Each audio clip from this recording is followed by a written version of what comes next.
Donkey Kong Jr. is about as true of a sequel game as you can get. Sure, there are obvious differences, like the choice of protagonist and the focus on climbing instead of jumping, but in terms of iterating on the original, you're not going to get a more straightforward example of progressing basic structure.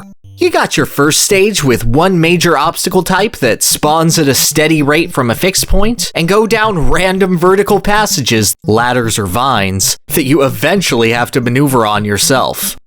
You've got a stage that iterates on that concept, with a focus on tricky but consistent platforming before forcing the player to deal with one specific obstacle in a steady pattern. You got the easy one that always has a consistent pattern, where you're just waiting for the right time to make your move, and is the stage that everyone always forgets about. And you've got your final showdown, where you have to scale every inch of the board while avoiding obstacles to remove key structural points and bring the villain tumbling down. Donkey Kong Jr. clearly looks at the foundations that his father game left for him and twists them in a unique way to stand out from his parent while still being comfortable to new players. But what I really love about the game in specific is the character and framing of Donkey Kong Jr. And more importantly, how this one game would guide the course of both the Mario and the Donkey Kong franchise for years to come. Video games were only starting to gain continuity when Jr. was thrust onto the scene in 1982. Miss Pac-Man continued the adventures of her soon-to-be husband in a questionably legal way. Ultima 2 picked off where the first left off by having the villain's lover take revenge on the player, and Donkey Kong Jr. would follow suit by seeing the first game's hero, Mario, capturing and abusing the future Cranky Kong, requiring the little primate that could to save him. And these two games would serve as defining for both characters, Mario and Jr., for all the various titles that would follow them. Thrust into the role of villain in only his second appearance, Mario wouldn't really be affected by this portrayal. Woohoo! Being a bad circus owner was just one of many hats the everyman would put on. No need to think too hard about it. He'll be a hero again by next year, stomping turts with his bro in the sewers of Brooklyn.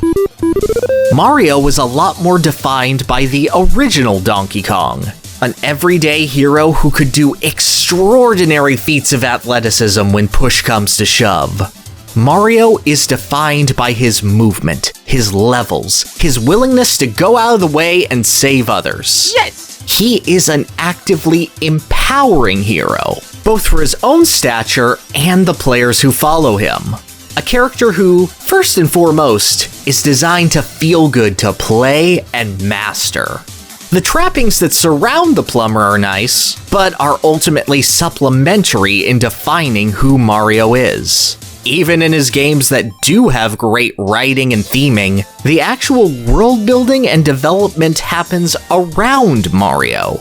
What's important to his character specifically is that he is the hero. He can perform any task, and both you and him are going to have a really fun time doing it. Yahoo!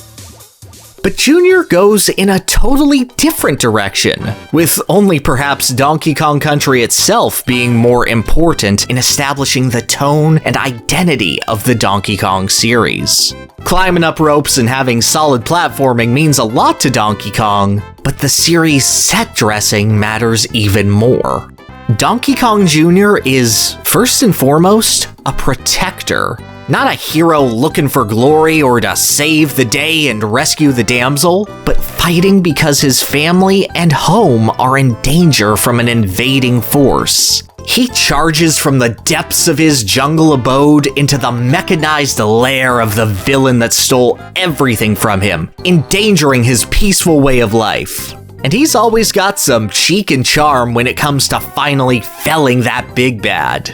Those aspects, defending and saving those you call family, battling back an encroaching force threatening your way of life, fighting against the industrialization encroaching on your jungle home. having a little twinge of cartoon humor, and even being just a bit harder than the Mario you were born from, this stage will give me anxiety just by looking at it, came to define the Donkey Kong Country series in the future, and even beyond into 64 Returns and Tropical Freeze. Personality and environmental storytelling are paramount to Donkey Kong's identity. And it all started with Junior. I know it's not some grand revelation or groundbreaking fact.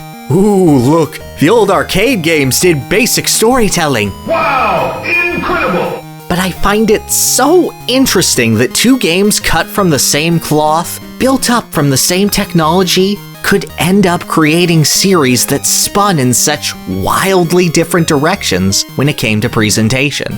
Donkey Kong Jr. was made up of the level concepts that Miyamoto's team had originally wanted to put in Donkey Kong, and out of a desire to keep growing the characters, ideas, and scope of that game, wanting to put the power back into the titular ape's hands, the prodigal son was born.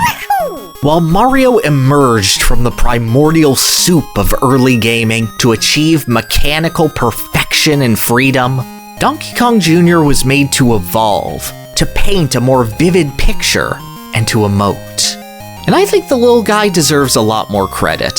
He doesn't get out that much anymore. Whether you believe him to be the father of the modern Donkey Kong or the Great Ape's early years, everything that the Donkey Kong series is follows in Junior's hulking footsteps. The Sublime Simian defending his series early as the mirror of Mario.